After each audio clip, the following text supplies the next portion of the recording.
Welcome back to another episode of Caps Cornerstore Convo, where we bring the corner store feel everywhere and anywhere. I go by the name of Caps, and today I'm here with the multi-talented, the multifaceted Pj O'Rourke. What's up, bro? Welcome to the corner store. Thanks for having me. How's everything, man? Good. Just woke up. I was screen printing in the Bronx, and Okay. I'm just spreading myself a little thin, so I'm probably gonna try to get zonk out early tonight and then be back in my motion tomorrow. So, you know, I don't know my limits sometimes. I go too hard. Hey, man, I feel like there's no such thing as going too hard. You just gotta know when to, put the brakes on. Yeah. Yeah. Tell us a little bit about yourself, Pj O'Rourke. I mean, I'm very aware, for those who don't know, this is Mr. New York Fuckery. Amongst many things. Just give us a little bit about yourself, your background, where you're from. I was born in Hillcrest Hospital in Tulsa, Oklahoma, and raised on basketball and art, man. That's all I did. All I did out there. There's nothing else to do out there. So no trips to Wally World? No. Nah, no Chevy Chase adventures. No. But yeah, it was. I mean, but that's part of the reason I love it, because if it weren't for that environment, I wouldn't be here. Right. So, if I lived in a place with more distractions, I don't think I would have went so hard at this. So I'm very thankful for where I came from. But I'm very happy I'm here. I hear you. And listen, we're happy. We're happy that you're here. Yes. We're happy that you're here. Your contribution to the culture here in New York is legendary. Oh, thanks. And it should be, on a bigger platform and at a bigger reach. And I think that your hard work and your diligence is starting to propel you in that field. That's why I never worry about that stuff, because I just, as long as I'm making the flyest shit in the city, like, that's all that matters. That's literally all that matters. I don't care about the hype or the media coverage. Right. As long as I'm on my game, all that stuff will happen. On that point, authenticity to me is like one of the biggest things with anybody that has a product or an idea. How important is it for you to stay true to yourself as an artist while you're creating this thing that you're sharing with everybody else? Oh, that's a good question. I think, how do I stay true to myself as an artist?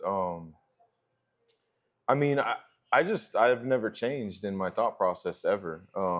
I've thought of, like, for instance, like a P. Diddy design, right? Okay. I don't really want to do it. Gotcha. It's just like, it's mentally exhausting for me to think about. Like, it's too much. I grew up listening to this and that, and I felt a certain way and this and that. Like, just like something I know that I can make money off, right. I don't necessarily do it. It's not about the money. It's about, it's really just about having a cohesive aesthetic for the brand. So certain topics I might address and make money off and make a quick buck, but I'd rather stick to myself and my aesthetic over the dollar, because my aesthetic is the dollar, in my opinion. So I don't need to steer and do other things, like address certain topics. I don't really, I just don't have the mental bandwidth, And not that I don't for that. I'm just saying, right. In general, I just try to stick to, like, what's bringing life to the cohesion of my brand. Gotcha. And I don't think that would be really on brand. Even though I did do a Drake versus Kendrick fight poster. Oh, did you? And I did put Meek Mills versus the Diddler at the bottom. Oh. So, I mean, like, for those who don't know. I can address certain things in more subtle ways, sure. And, just have fun with it. But yeah, there's so many things I could say. There's so many topics I could touch on, and I do. But at the end of the day, my brand and my design mostly just comes from my love of the city and the opportunities that it gives people. And it's the pinnacle of greatness. New York is the pinnacle of greatness. I couldn't agree more. I'm just happy to be a part of it. I couldn't agree more. Contribute. I'll be honest, a great contribution, like I said in the beginning. I have a bunch of friends of mine that are like actors. They're in the, they're in the industry, music, photography, and I always commend people that come here that have never been here, maybe been in a small town, maybe never seen a different different ethnicity or and to come here and test your chops out here is, I commend anybody. Yeah. Talk to us about your first experience coming to New York. And, oh boy. And how did that feed into your craft? That's another. See, so much I could say about that too. Because I'm really appreciative that you said that, because a lot of people have a hostility towards people that aren't from here, but they don't think about what it took for me to even get here to begin with. I hear that. Like it's just tough, bro. Like, I came here on a bus. Like, so yeah, my first experience, to segue to that, like, I came on a bus. My boy Javier in the Bronx. Now he lives in Indianapolis, but he's born and raised in the Bronx. Okay. It's a long fucking story, but I met him at working the produce section at a grocery store in Mississippi. He's from the projects on 183rd and Southern. Okay. And so he loved my art. I've always been doing art, so that's always been there. So he always encouraged me to do art. He tried his hand at art, and he always admired my talent. And so, of course, we stayed in touch when he moved back to New York, and I finally had an opportunity. I saved up like $500, and I was like, "Yo, I'm coming, bro, finally." And he's like, "Please say no more." Hangs up the phone, meets me at 5:30 in the morning at the Port Authority. That's the New York way, It's one man. of those things. And so that was like a 22-hour bus ride. So my first ever introduction to New York of my life, I was in the bus. This is a true story. This is like one of my favorite stories. Okay. It was like probably about 5 in the morning, right as the sun's coming up. I wake up from my slumber, and I have the Dark Twisted Fantasy album in my head, in the iPod. It was called iPod. Yeah, probably. And I woke up to the interlude of All of the Lights with the violin and the orchestra. Now you want to talk about some entrance music, bro? I cried, bro. I was like, in that moment, I was looking at the skyline for the first time in my life. I saw New York, and I started. Yeah, exactly. 46 years of my life.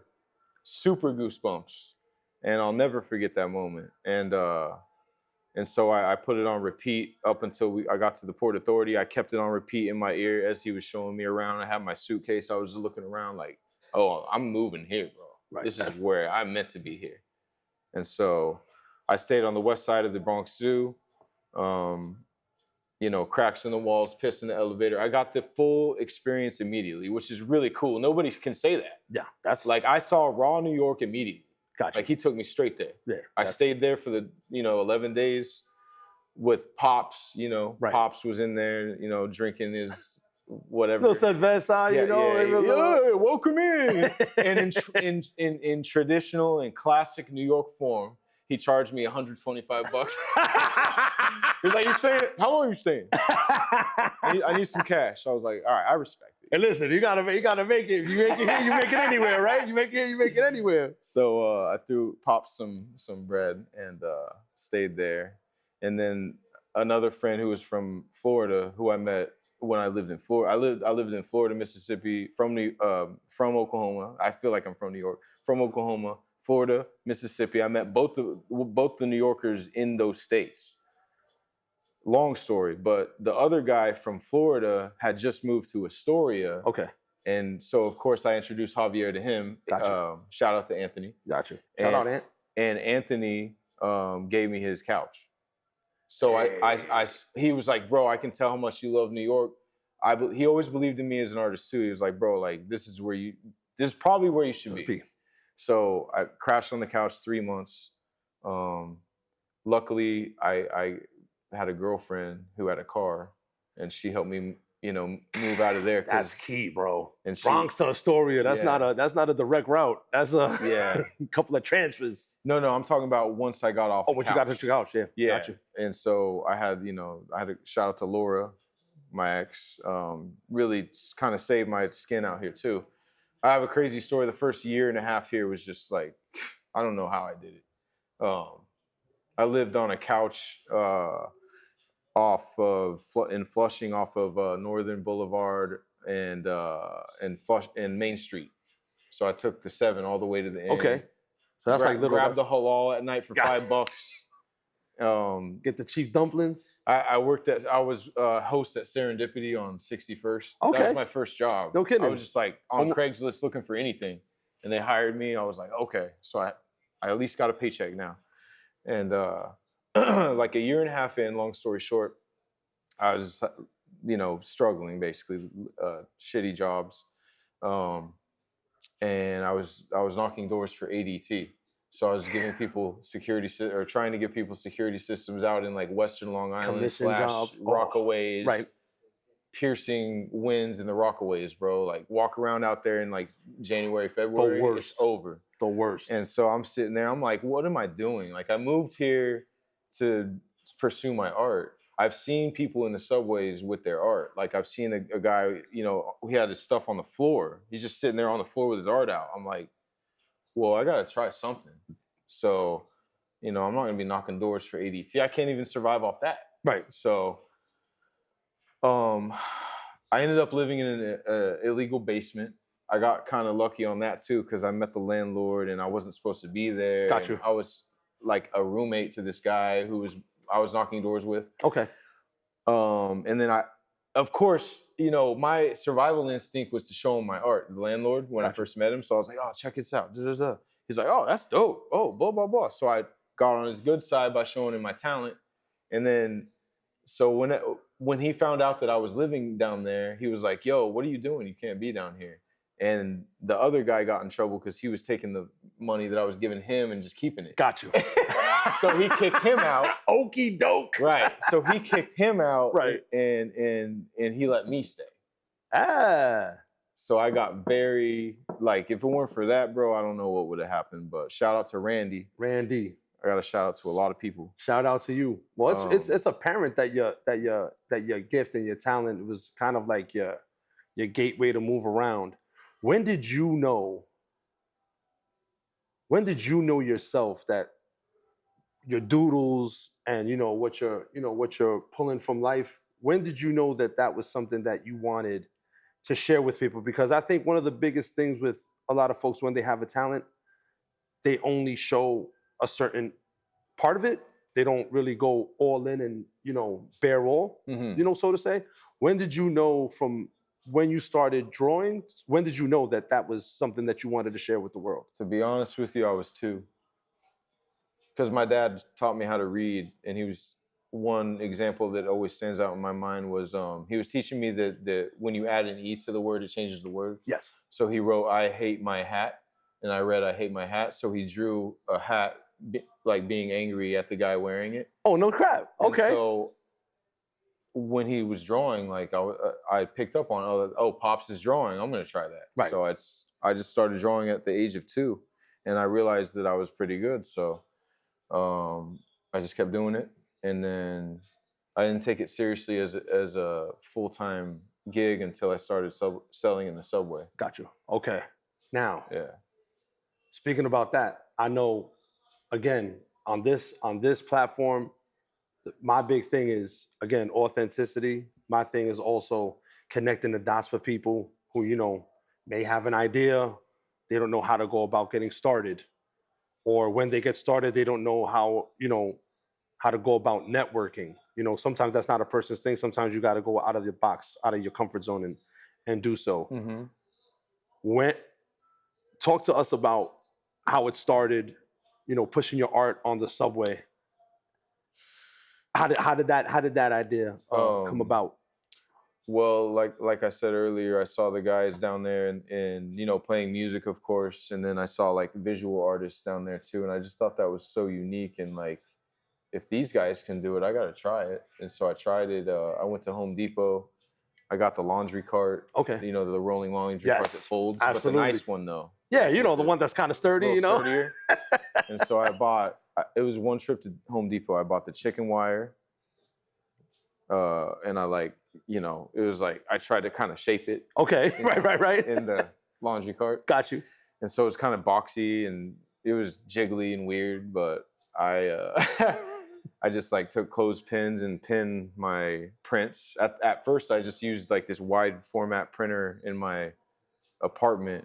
So I was just like drawing. I would draw it, and then I would take a photo with my phone, email it, and then live trace it. You know live trace? Yes. So live trace on Illustrator? Yes. So I would live trace it, but because my lines were so crispy, it would just convert perfectly, almost perfectly. No kidding. Okay. So my drawing became a digital, and that was the beginning of being able to make it digital, so it's like crispy digitally. And so I just started like, you know, printing the design and just started selling like $5 posters, $10 posters, $20 posters, $40 posters. And then it became like, oh, now it's framed, so now it's 80. And then it became like, oh, now it's bigger, so it's 125. Gotcha. You know, and just like playing with the numbers and the sizes and the like framed, unframed. And then my boy Goody, shout out to Goody, he gave me a button and a magnet maker. So you go. Oh my Lord. And so I started making the buttons and the magnets for the people. Because as I evolved, I would sell the posters for like, you know, 20 and then eventually 40. But I needed a price point of like $5, $10. Gotcha. So $10 magnets, $5 buttons. So then I could start getting the little bites, and that adds up. Yeah. And so I just got good at that and just kept going from there. When I was a kid, my dad, may he rest in peace, Dad. You know, it's real funny how things bring people together. When I was a little kid, my dad was big on flea marketing. So we used to make buttons, and my dad used to let us get a little table, and then we would sell the buttons. Oh, that's cool. You know what I mean? So we would cut things out from the magazines and put it in the shredder, cut the circles. You just like put them on a table. Yeah, and just press them up and just nice. And then that's what it was. See, and like whatever you made. I love New York, bro, because like you can't, like nobody does that anywhere else. New York is literally its own like country, if you think about it. Like there's the United States and then there's New York. Correct. Like there's a difference. Correct. It's like things move so much differently here. And I just love that like ingenuity and like entrepreneur spirit that comes from New York. Like you can just set up and just make cash. Like it's amazing. It's really that easy. It's like a hustler's paradise. It's you know? Nah, it's really that easy, man. I wish, because I have a bunch of talented friends of mine, for example, and they have great ideas. They don't ever, there's no oomph because there's sense of comfort sometimes, sense of complacency. Mm-hmm. How did you, so what was it about all the jobs that you worked that just reinforced like selling art is the thing for me? Selling art is the thing for me. They were shitty jobs. They were just low pay, shitty, made me uncomfortable. But I would rather be uncomfortable in the subway than uncomfortable getting a paycheck from this dickhead. You know what I mean? So like, that's how it happened. I wasn't, you know, and even more uncomfortable when you're in the subway, especially at the beginning, because I was like mad nervous. So I was like, what the fuck am I doing? Like, I'm standing here, this fucking 80-year-old's playing this shitty violin. I'll never forget this guy. And it's like, people would give him money because they felt bad. Like, stop. Like, no, they, like, yeah. Like, do me a favor. Please. I had to listen to the shit all night, bro. That's crazy. On top of the, you know, screeching trains and the grinding metal and the leopard-sized rats running around. Making sure nobody's like, you know, trying to mug me. But hey, man, yeah, I'm glad I did it. I mean, I'm glad too. I'm glad you did too, because like I said, looking at your pieces, I mean, I'm wearing one of them now. You know, shout out to Mr. O'Rourke. Benjamin Franklin. Ben Franklin. He saved America, guys. He should have been the first president, but you know, that's another conversation for another time. I think we'd be on a different trajectory. Yeah. the designs, a lot of them are parody based, which I'm a huge fan of. Mhm. Where did you, when you're in the process of drawing a design, Mhm. is the parody thing up front and center, or is No. it something that just develops while you're drawing it? No, I like to take the world I see and like make it clever. That's it. As simple as that. It's nothing deep about it. But I will say that I try to steer away from parody, especially like in the past few years, because I don't want to be known as the Knicks, Kicks, New York Fuckery, New York Bangers, Dollars. Like I love it, but like Yes. I don't want to be known. I don't want to be like I'm not a one-trick pony. Gotcha. You know what I mean? So like that's why I've been dropping things like the cake, which is its own original Amazing. creation, like completely from scratch, and stuff like that. Like the Success Breeds Envy. Yes, Did you see that design? I did. You saw that one? Fire.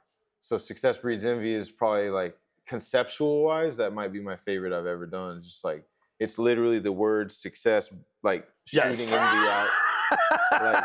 Like it's taking a dump. Yeah, but it's a baby though. Yeah. It's like with the umbilical cord.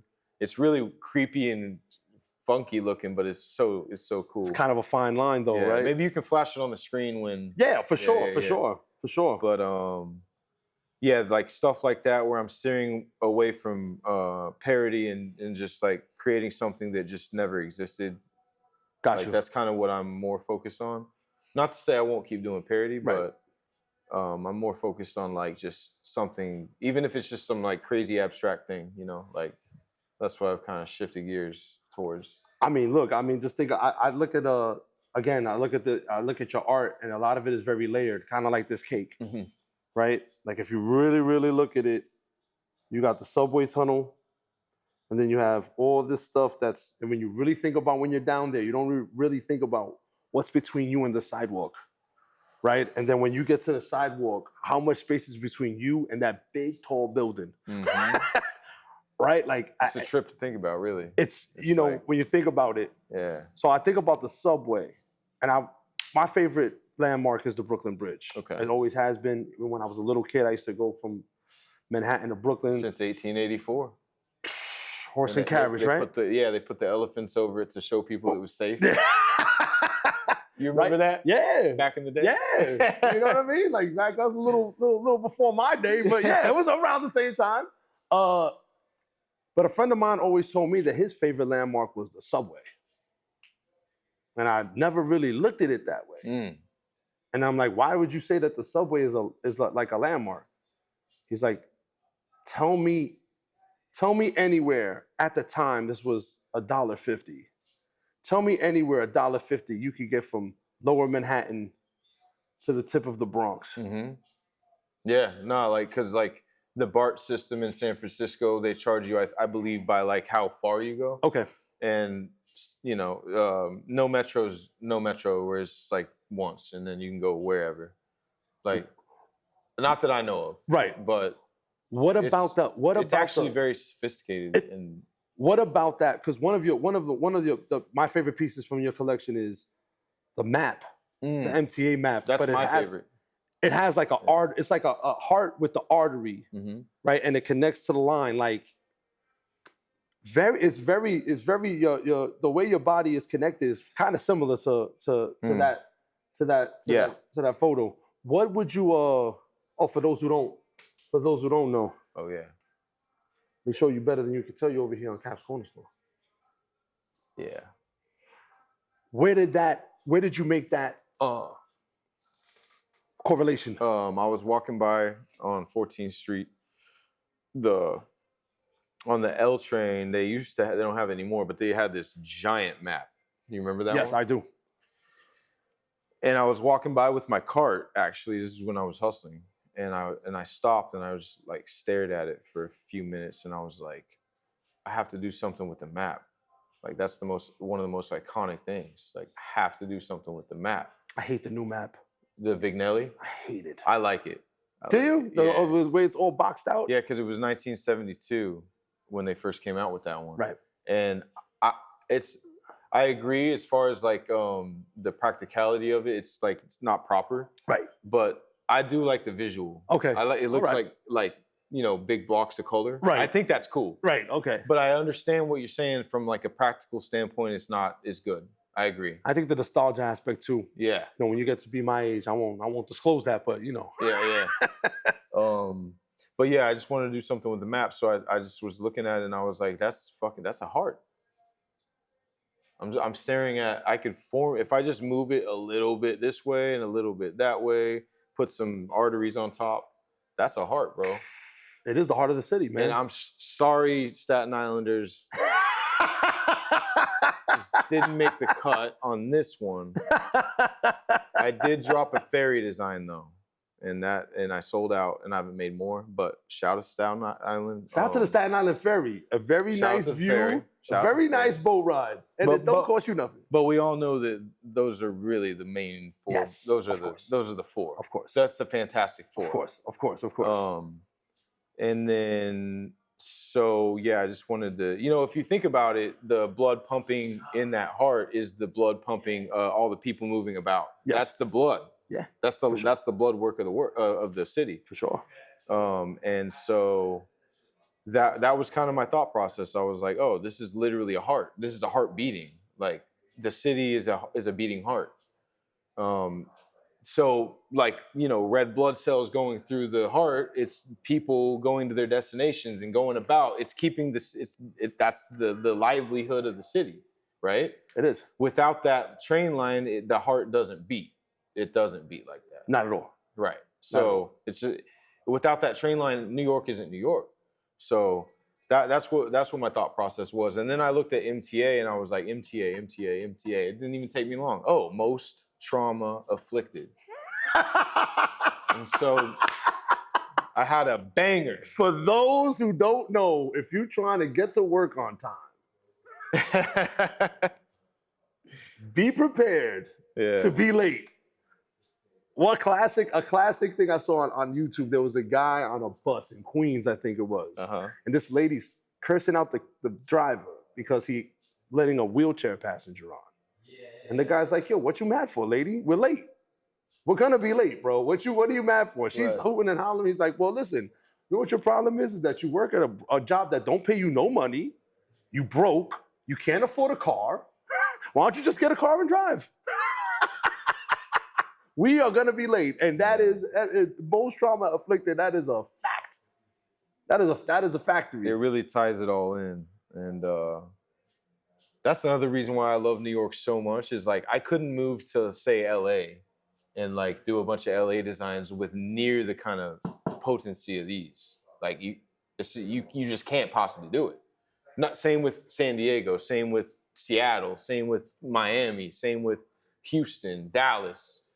Atlanta, right. None of those cities offer what I do as an artist. Like as far as parodying and creating things, like plus it's New York.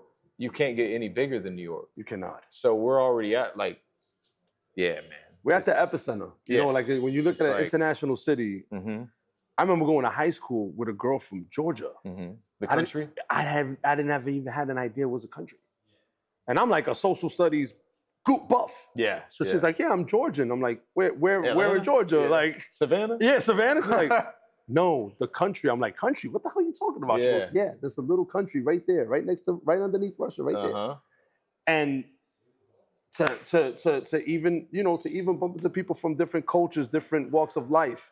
Was that something that was a shock to you when you first came to the city, or was that something that you kind of had an idea you were going to encounter? No, I knew all that was coming. It's a world city. It's really the capital of the world when you think about it. I mean, what other could be the capital of the world? Like Paris, London, like they still don't qualify as New York. It's New York, bro.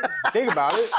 It's got to be New York. It is. It is New York. The best pizza I ever had is in New York City. The best Chinese food I've ever had is in New York City. Best bagels. I don't even think we could even discuss the audacity of some other states and cities that. Bro, I was in LA. They called themselves Manhattan Bagel. I walk in, and of course I walk out disappointed. super disappointed. Right away. They're using that Cali water. That's horrible. Mm-mm. Actually, there was a dude on Drivers, Diners, and Dives. That's a show on the Food Network. This guy in Arizona who makes good pizza, but he ships his dough every day from here. So the dough is from New York City. Right. He doesn't even mess with the water over there. But even in that transportation, it It's gets not the same. diluted. It's just not the same. Yeah. It's just not the same. I mean, A for effort, but I mean, yeah, you know, it's not the same. A for effort. So real quick, plug in your website, plug in your social media, so everybody knows where they can follow you. Man, that went quick. Where they can purchase, you know, the goods. NewYorkFuckery.com, spelled out NEWYORKFUCKERY.com. NewYorkFuckery.com. NewYorkFuckery.com. NewYorkFuckery.com. That's it. From there, you'll see everything else. NewYorkFuckery.com. .com. NewYorkFuckery.com. .com. That's it. Make sure y'all know that. The Instagram is at PJORO. You can type PJORO and you'll find it. But NewYorkFuckery.com. New York Fuckery. is really where you need to go. .com. Yeah. Please hit the .com. So before you leave, you know, we always have a segment. We always have a segment called This and That. Where we're gonna splice it up. I'm gonna give you one question, and you give me the first thing that comes to mind. Oh boy. Okay. All right. Are you ready? Yeah. Okay. Best borough at making pizza Oh. is. I gotta say Brooklyn, I guess. I mean, I've had a lot of fire Brooklyn pizza, but yeah, I would say Brooklyn. Best chopped cheese. I gotta be honest. I don't really eat chopped cheese. I've had a couple, but it's not my go-to or anything. Got you. Okay. But I would say Manhattan Okay. because that's the only place I've had it. Best bacon, egg, and cheese. Queens, because my favorite bacon, egg, and cheese was when I was in Ridgewood. That was the illegal basement. Gotcha. Are you salt, pepper, ketchup, or just salt, pepper? Salt, pepper. All right. See, I'm the same. Yeah. I don't need that. I don't need that. No. I don't need the ketchup. Ketchup is for French fries, bro. I don't think that's. Yeah. You know what I'm saying? That's what I say. Oh, we got some offensive guys back there, not really messing with the Some vibe. disagreements. Yeah, a little disagreement. You know what I'm saying? Wow, that's what it is. All right, no, that's cool. That's cool. Best sports team in New York is The Yankees, just because of the history and my favorite pro sports New York athlete is Mickey Mantle, because Mickey Mantle is actually from the farmlands of Oklahoma. Yes, he is. That is a fun fact. Also, John Starks. It's from Oklahoma. He's from Tulsa. That is also a fact. He worked at the Homeland down the block from me before he was bagging groceries in Tulsa. No shit. Before He was before he got the CBA so contract. like there's actually some New York history in Oklahoma. It's pretty crazy. For sure. So yeah, I'm very proud to say that. I mean, that's really cool. And then now we got the team, OKC Thunder, and they're looking very good. They cooking. I think they're gonna be around for a long They're deep. time. They're deep. I really do. Best Chinese food. Best Chinese Not food. restaurant. Are you talking about in New York? Like Yeah, the borough? in New York. The borough? In the whole 5 boroughs. Easy Walk in Astoria. Ooh. I remember that one. That was so good. They just crispin the General So just right, bro. I think if you got Sake General Show, you need to get the hell up out of here. That's just my, you have to. Because then you got to see if it's actually, is this rat meat? Yeah, like, like you're not even sure. That's why the Chinese places spook me a little bit. I got to make sure I go to the right one. I hear you. One that I know of. C rating ain't bad, guys. Yeah. C rating ain't bad. I'm gonna finish this off. I always finish the episode with this question because I really feel like this question really encapsulates who we're speaking to. You have a dinner party. It's 5 people. It's you and 4 guests. Who are the 4 people you're inviting? And what are you pulling from the conversation? Dead or alive? Dead or alive? Jesus, first and foremost, Jesus, Tesla, Einstein, of course. I have Einstein tatted right here. No shit. Okay. One more, right? Yep. Michael Jordan. Ooh. He's the genius of basketball. Genius athlete. He was a tough man, bro. Yeah. I can't even hold it. As a Knicks fan, it pains me to say. I mean, I didn't wear J's until he retired. I couldn't do it. Once he retired, I was in. Yeah, I understand. I couldn't throw the whole. No, that makes sense. He broke a lot of hearts out. You know what I mean? My whole entire childhood. Honorable mention, the man himself, Ben Franklin. That's tough to not include him, but I mean, there's so many figures. What would you ask? If you could give them one question, what would you ask them? Each one? If you have one question to ask the whole table, what would be the one question? The one question to ask everybody? How did you accomplish what you did? And then I'll have like a 30-hour story. That's a fact. And hopefully you will come back and share that 30-hour story with us, man. Yeah. Listen, make sure you follow us on Instagram, Caps Cornerstore, one name. Follow us on TikTok, Caps Cornerstore, one name. YouTube. Give us a like, share, subscribe. It don't cost you nothing. Okay? And on that note, we out. Make sure you like, share, subscribe, and comment. Hope you enjoy, and see you at the corner store. Peace.